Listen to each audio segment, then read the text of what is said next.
de Rosh Chodesh.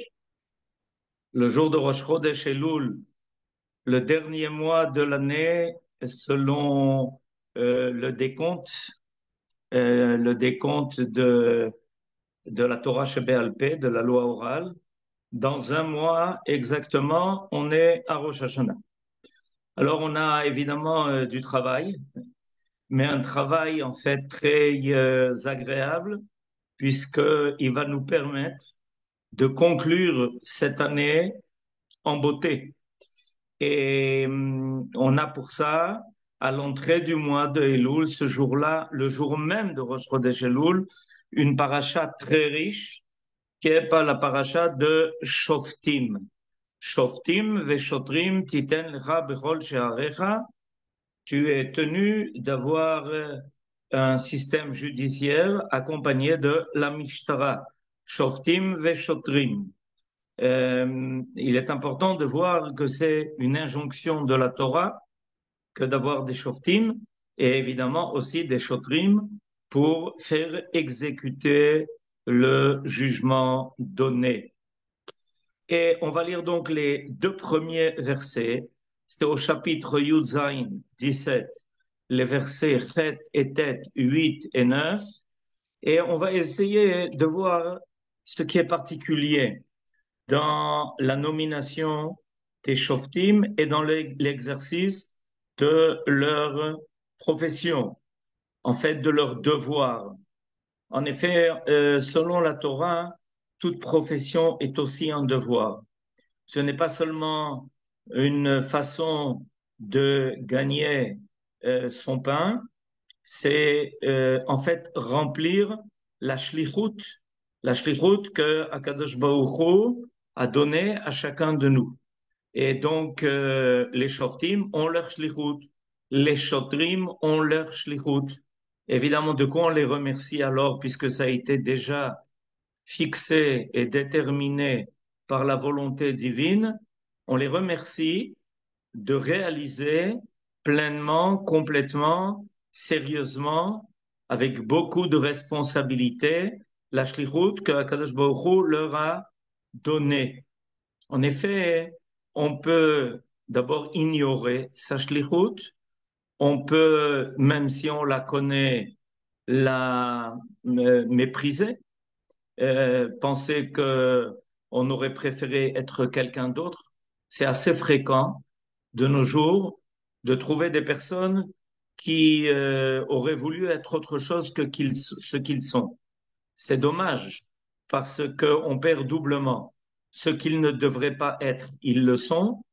Et en plus de ça, la société perd l'avantage de l'art qui est déjà prêt à apparaître à partir de leur âme. Donc, on n'a pas le droit d'ignorer sa shlichut.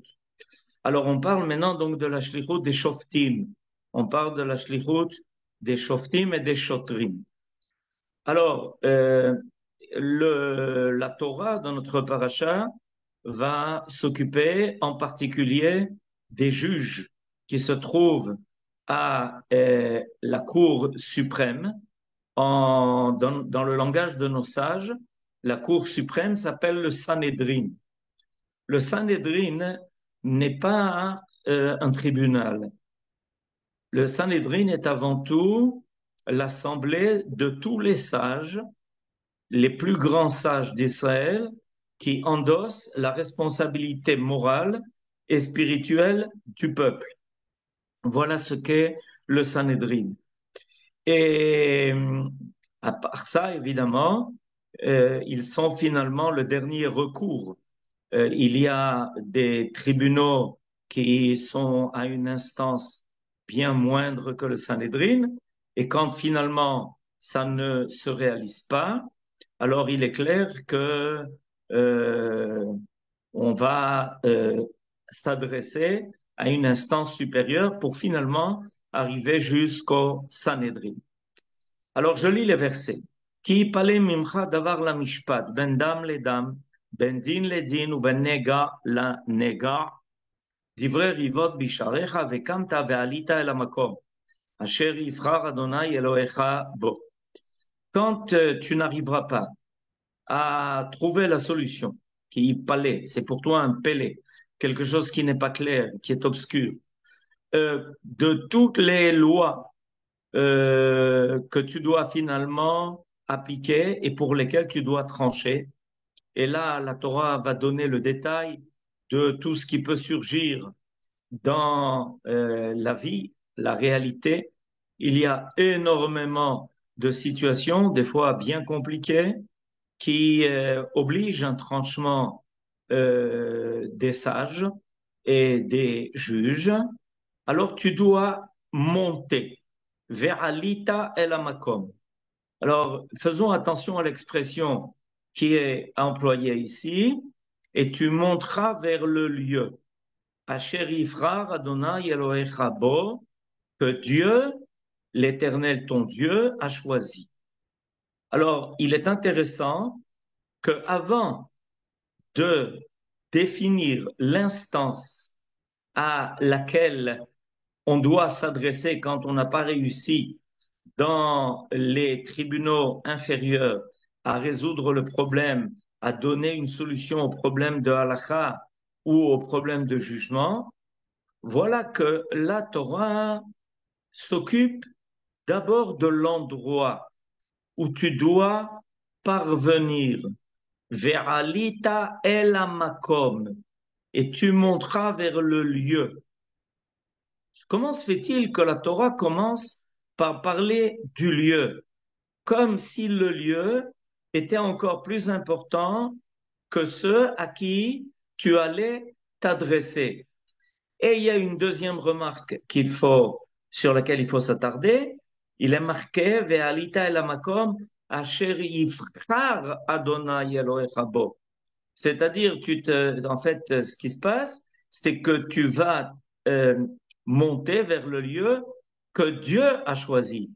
En d'autres termes, ce n'est pas toi qui vas décider de l'espace où finalement va se tenir l'instance supérieure qui va trancher de tout jugement, qui va résoudre tout dilemme. On commence par définir le makom. Et pourquoi parler du makom? Est-ce que c'est tellement déterminant? Est-ce que c'est tellement important? Et en plus de ça, est-ce qu'il n'y a qu'un lieu? Or, d'après la Torah, il semblerait qu'il n'y en ait qu'un seul. Ve'alita el makom asher yifchar Adonai Elohecha bo, que Dieu a choisi. Alors, on a posé déjà un certain nombre de questions. On va continuer au deuxième verset. Uvata el kohanim aleviim ve'el shofet. Et tu t'adresseras là-bas aux kohanim et léviim et aux juges, asher yiyeh ba yamim aem, qui sera présent en ces jours-là. Vedarashta, et tu poseras la question qui t'interpelle, Vigidu lecha et dvar amishpat. Et ce sont eux, Vigidu, ce sont eux, donc les Kohanim, les Lévi'im et le Shofet qui est là-bas, qui te diront finalement quel jugement tu dois porter, comment tu dois trancher.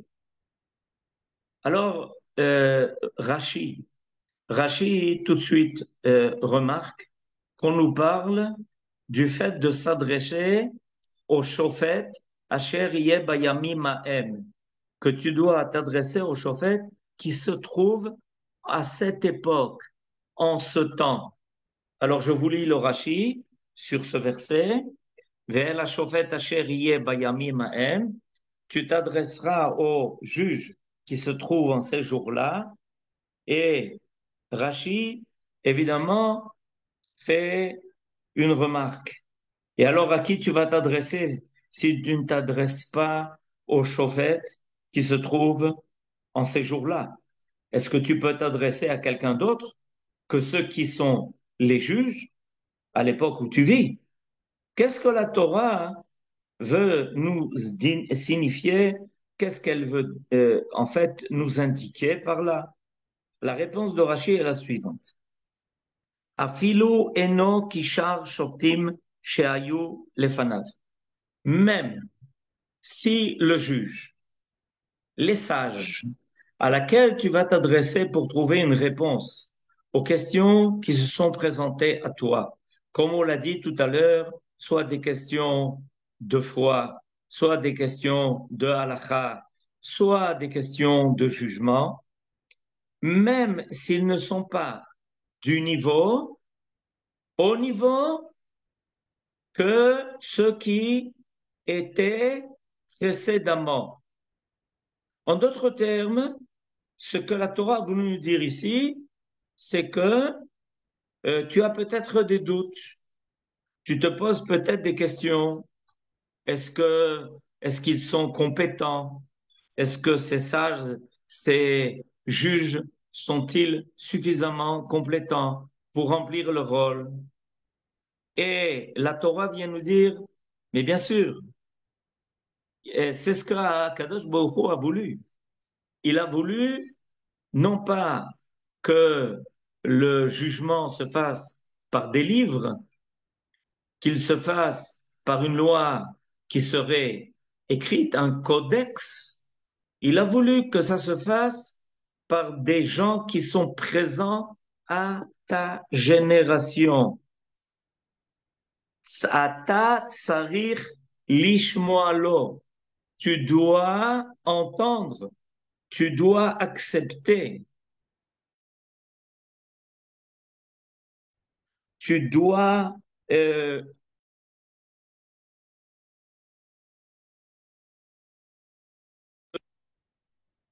il n'y a pas d'autre choix. C'est comme ça que Akadosh Baruch Hu a décidé que sa Torah apparaîtrait. C'est comme ça qu'il en a décidé. Asher yiyeh bayamim ha'em, ata tzarich lishmoa lo, en lecha ela shofet shebeyamecha. Tu n'as que ceux qui sont présents à ta génération. Alors maintenant, il y a une question qui vient de m'être posée là-dessus. Et je voudrais expliquer un peu plus profondément pourquoi précisément cette indication de la Torah. Ashofet asher yeh bayamim ha'em. Premièrement, ça semble tellement évident. D'accord? Or, quand la Torah nous dit quelque chose qui est tellement évident, ça prouve que ce n'est pas évident. Ça prouve que ce n'est pas évident parce que on peut penser à une génération, à des temps où on perd confiance envers les sages, les rabbanim qui sont à notre époque, en se disant mais qu'est-ce que ça a à voir avec ceux que l'on a connus?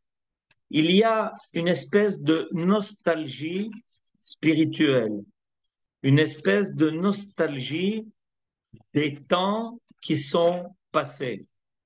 Évidemment, vous comprenez qu'à chaque génération, il peut y avoir la nostalgie de, évidemment, les temps d'avant, puisque il y a a priori une baisse qui se fait à travers les générations. Or, la Torah vient nous dire de façon la plus claire, la plus évidente, que Akadosh Baruch Hu manifeste sa providence. Il manifeste sa providence à travers les sages présents à chaque génération, qui ont un avantage d'ailleurs, c'est de connaître leur génération, de savoir quels sont les avantages et les faiblesses de cette génération, de savoir sur quoi on doit mettre l'accent, à quel niveau on peut se permettre de peut-être trouver des moyens de résoudre certains problèmes ou au contraire de raffermir, de raffermir toutes les dimensions de la morale, de la spiritualité, de la foi qui traverse toutes les générations par des méthodes que eux connaissent. Ils ont aussi, évidemment, le style nécessaire. Vous comprenez qu'on ne peut pas parler à notre génération dans le langage, dans le style que ça a été fait dans les générations précédentes, même si on dit les mêmes choses dans leur contenu. Il n'y a pas d'autre possibilité. La Torah est éternelle. Je m'explique. Qu'est-ce que ça veut dire que la Torah est éternelle? Alors, avant de répondre à cette question, qu'est-ce que veut dire que la Torah est éternelle? Je voudrais souligner que ce cours, il a été consacré par Alain Soukot à la mémoire de sa mère Silka Batsara Léa Soukot, qui est née de la maison de Gottfried. Et donc, ce cours en sa mémoire nous aide à vérifier certaines choses qui sont extrêmement importantes. La Torah est éternelle, cela veut dire que la Torah trouvera toujours le moyen par le contenu et les hommes présents à chaque génération de révéler l'intention divine. Elle ne sera jamais caduque, ni par le contenu, ni par le style qui sera employé. Nos sages reçoivent la faculté, ils reçoivent cette faculté de pouvoir traduire, de pouvoir faire apparaître le message divin à chaque génération et de continuer à transmettre exactement et fidèlement le message qui a été donné au Sinaï lorsque Dieu s'est révélé à nous. Voilà la signification de l'éternité de la Torah. Voilà ce que ça veut dire. C'est pour ça qu'elle ne se fatigue pas. La Torah ne se fatigue pas. Elle ne vient pas sénile, comme certains laissent penser que eux sont jeunes et qu'ils ont de nouvelles idées et que la Torah, hein, elle a perdu toute sa pétillance, toute sa jeunesse. C'est faux. La Torah est éternelle. Et donc la Torah insiste sur le fait qu'on doit s'adresser aux chachamim, aux sages, aux juges mis en place par la providence à chaque génération pour le bien du peuple. Et là, je reprends l'idée qui a été évoquée précédemment.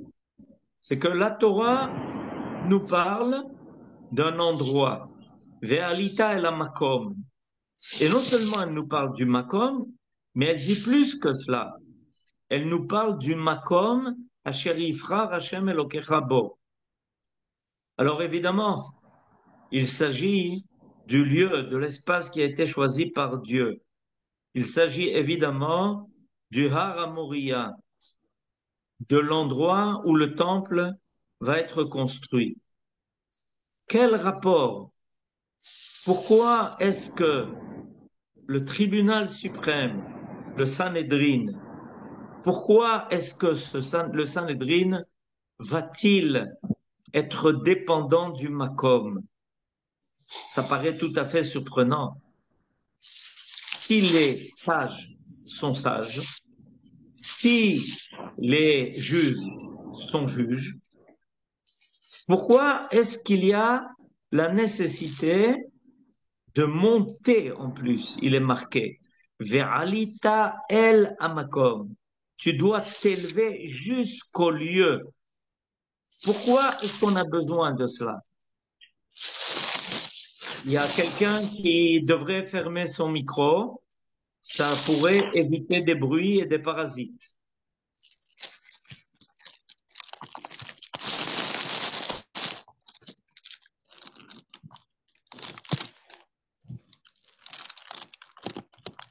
Alors, comment se fait-il qu'on ait besoin du makom?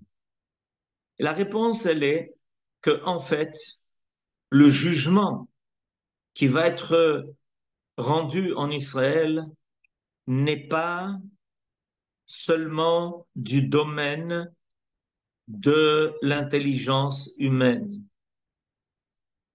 de la sagacité,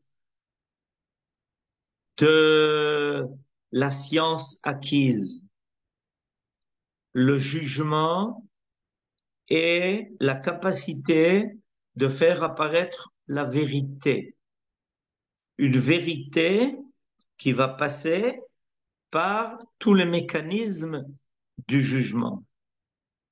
Comme je l'ai dit tout à l'heure, le Sanhedrin ne s'occupe pas seulement de trancher des problèmes juridiques difficiles. Le Sanhedrin a une responsabilité spirituelle et morale et il devra trancher dans des domaines qui sont des domaines de la foi, qui sont dans des domaines extrêmement élevés, spirituels, au plus haut niveau. En fait, le principe de la Torah, c'est que les idéaux du Olam Haba trouvent, se frayent un chemin déjà vers le Olam dans lequel on est, le Olam Hazé. Et pour ça, il doit y avoir une fidélité et une authenticité qui est énorme vis-à-vis de l'intention du Créateur. Or, il y a des paramètres qui permettent cette authenticité, qui permettent cette fidélité. Un des paramètres essentiels, c'est le makom, l'espace. En effet, Akadosh Baruch Hu nous a annoncé que sa providence est directe sur cette terre, sur la terre d'Israël, que sa providence est directe et évidente sur le Har Moria, là où les hommes se euh, euh, s'annulent devant le Makom, devant Akadosh Baruch Hu qui s'appelle le Makom. Baruch Kevod Hashem Mimekomo. Voilà l'endroit qui permet aux juges de capter quelque chose qui se dévoile dans leur cœur, qui est très profond, une vérité qu'ils sentent au plus profond d'eux-mêmes, qui passe évidemment par les connaissances, qui passe par leur qualité, leur midot, qui passe aussi évidemment par leur vertu. Et on me pose la question maintenant, comment se fait-il que dans ce verset, on rappelle les Kohanim, les Lévi'im, le Shofet? Comment se fait-il qu'ils sont rappelés dans le même verset? A priori, on en est là, on est ici dans le domaine du jugement. Est-ce qu'on a besoin d'être Cohen pour être juge? Non. Est-ce qu'on a besoin d'être Lévi pour être juge? Non. Alors comment se fait-il qu'il est marqué Ubata el Kohanim a Lévi'im ve la Shofet? Pourquoi rappeler ici ces services, ces fonctions qui servent à quoi? À servir Dieu. Ben, c'est bien l'intention. L'intention, c'est que tu dois te rendre en fait à un endroit qui s'appelle Lishkat Agazit. Lishkat Agazit, c'est là où se tenait le Sanhédrin, qui était accolé au temple. Donc tu arrives à un endroit où se trouvent ceux qui ont été élus pour remplir toutes les fonctions qui sont quoi? Du domaine du service divin. En d'autres termes, être un chauffette n'est pas du domaine du, d'une fonction qui n'est qu'humaine. Elle fait partie du service divin.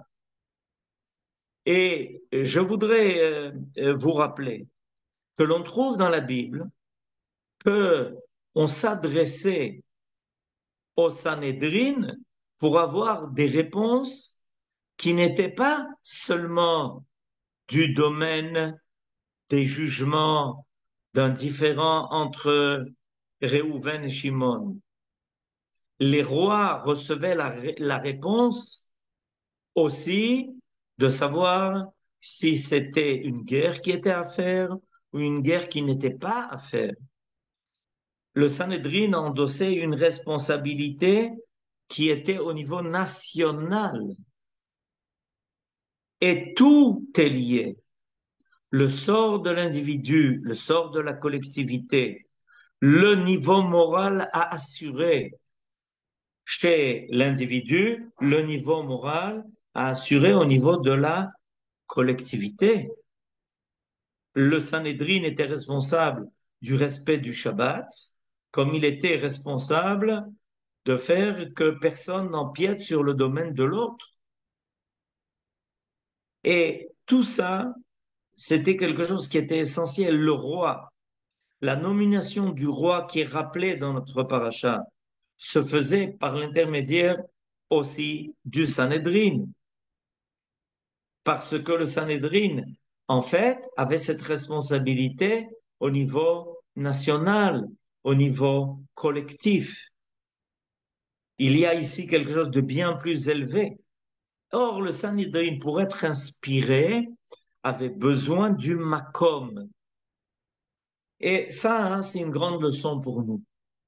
Pourquoi est-ce que c'est une leçon pour nous? Parce que on doit s'habituer à l'idée que le makom a une importance dans la vie de chacun de nous.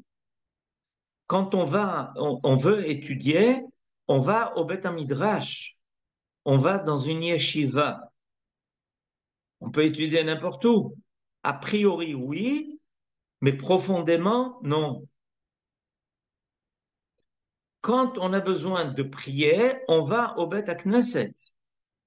Quand on a besoin de fortifier et de réclamer que Akadosh Baruch Hu réponde à une demande qui est grande, grave et importante,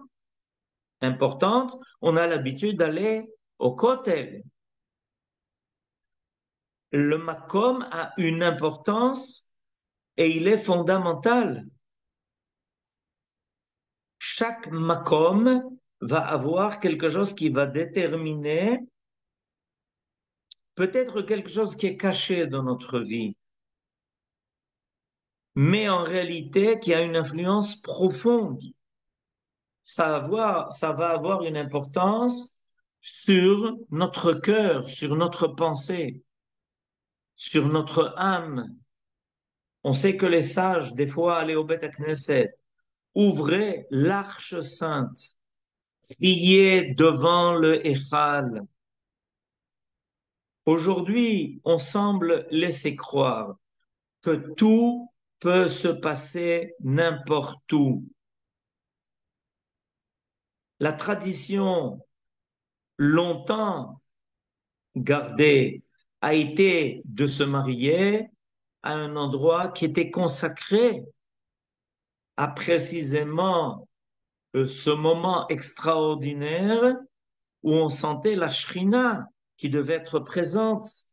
Ça se faisait au Beth Knesset, à un endroit qui était prévu pour cela. Cette conscience était très présente. Il y a une différence entre Makom et Makom. Et la Torah nous l'indique ici, en nous parlant précisément du fait que le Sanhédrin, pour pouvoir émettre ses jugements dans tous les domaines, avait besoin d'aller au Makom que Dieu avait fixé, que Dieu avait déterminé, en disant, en fait, sachez une chose, c'est quand vous vous présentez là-bas à ce Makom, vous me rejoignez. Je dis ça pourquoi? Entre autres parce que chacun de nous doit essayer de réfléchir.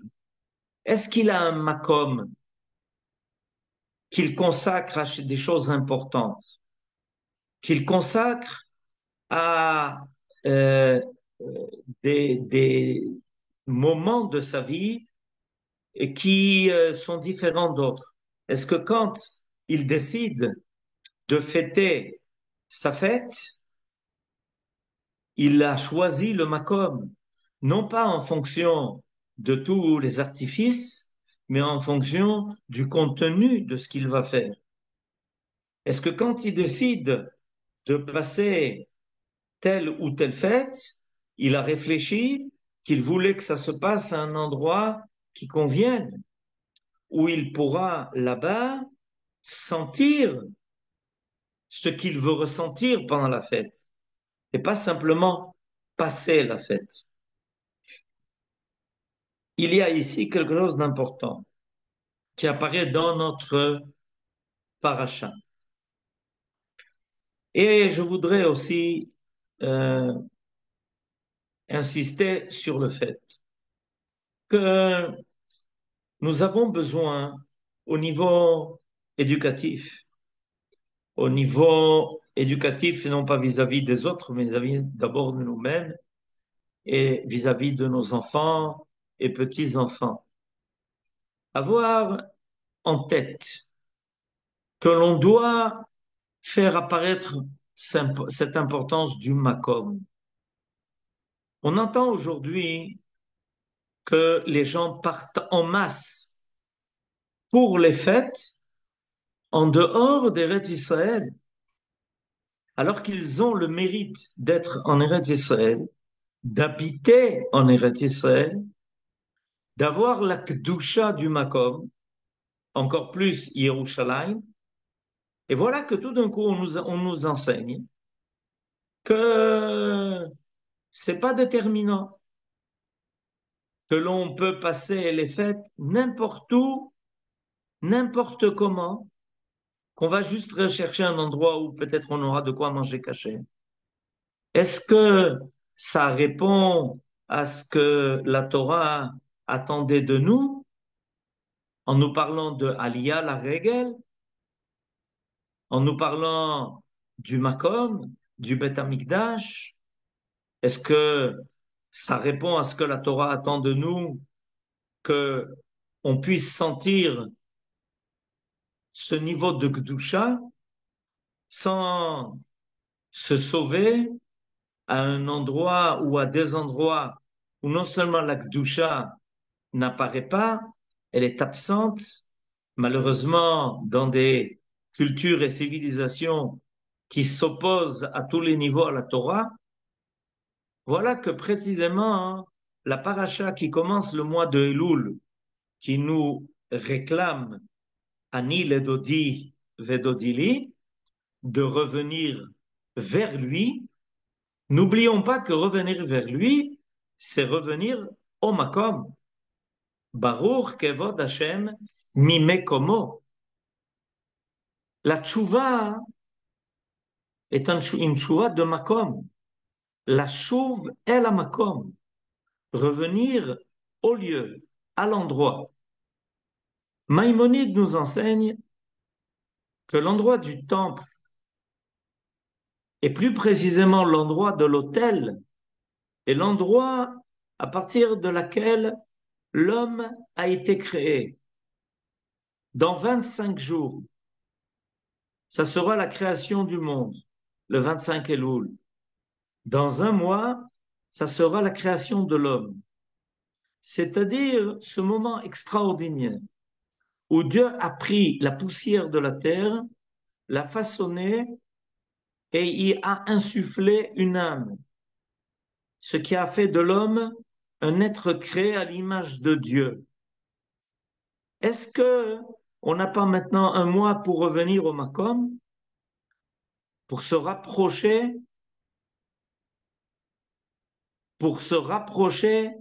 de cet endroit-là? Alors on me pose la question maintenant de savoir, est-ce que le Makom n'est pas en nous?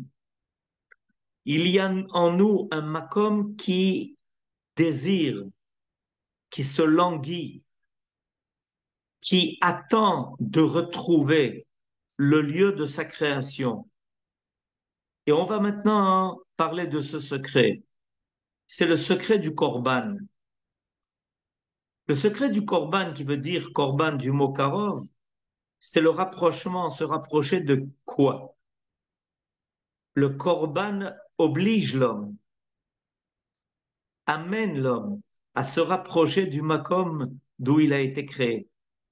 En effet, celui qui doit amener le korban, vous savez qu'on va lire évidemment à Rosh Hashanah la Akedat Yitzhak, puisque notre mère Sarah va avoir le droit d'avoir un fils, Yitzhak, le jour de Rosh Hashanah, que la Akedah aussi a eu lieu le jour de Rosh Hashanah selon la tradition.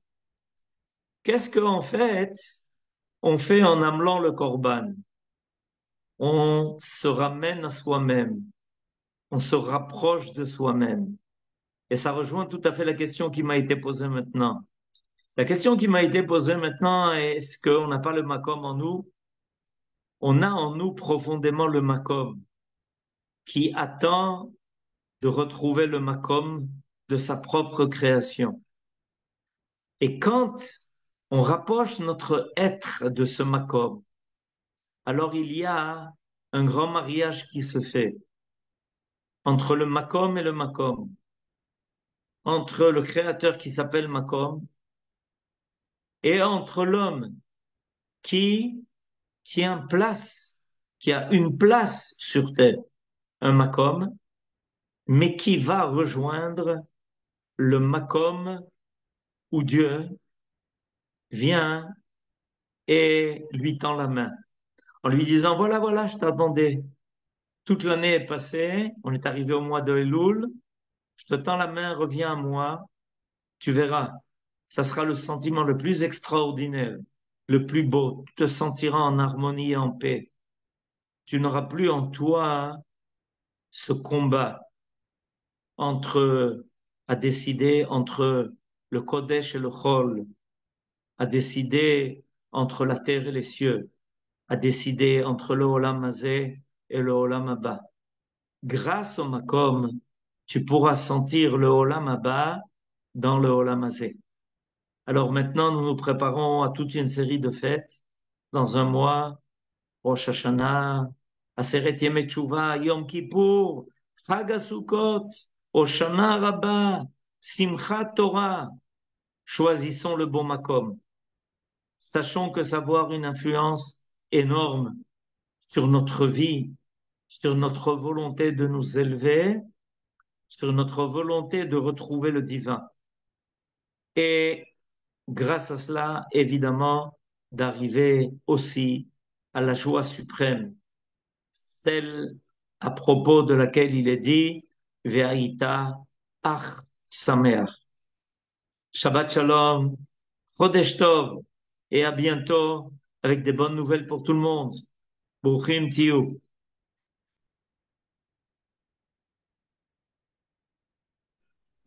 תודה Shabbat רבה, shalom. שבת שלום. Shabbat Shabbat Shalom Arav. shalom. תודה רבה. Shabbat Merci pour ce shalom. makom. Magnifique שבת תודה makom. רבה. שלום, תודה תודה רבה. רבה. ותודה ליואן גם. תודה רבה. חודש טוב ומבורך לכולם. On תודה a, on a רבה. notre, on a notre Macom du vendredi. Ah oui, יפה, exactement. יפה מאוד. Il est sacré ce מקום. makom. Hein? Il est sacré. ברוך השם, כל הכבוד. Shabbat יפה. shalom. À On y tient bientôt. beaucoup à ce Bisous. makom. Ouais, vous avez raison. On a une rencontre. On a une rencontre au Macom. Exactement, Shabbat shalom. exactement. ברוכים Shalom. תהיו. Azak. שבת Azak שלום. Omer. Shabbat חודש shalom. טוב. Shabbat shalom. איזה יופי. תודה רבה.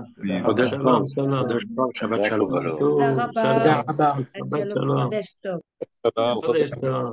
חודש טוב, תודה רב. בבקשה, שבת שלום מחודש טוב. Shabbat shalom. חודש טוב. C'est bien. Magnifique.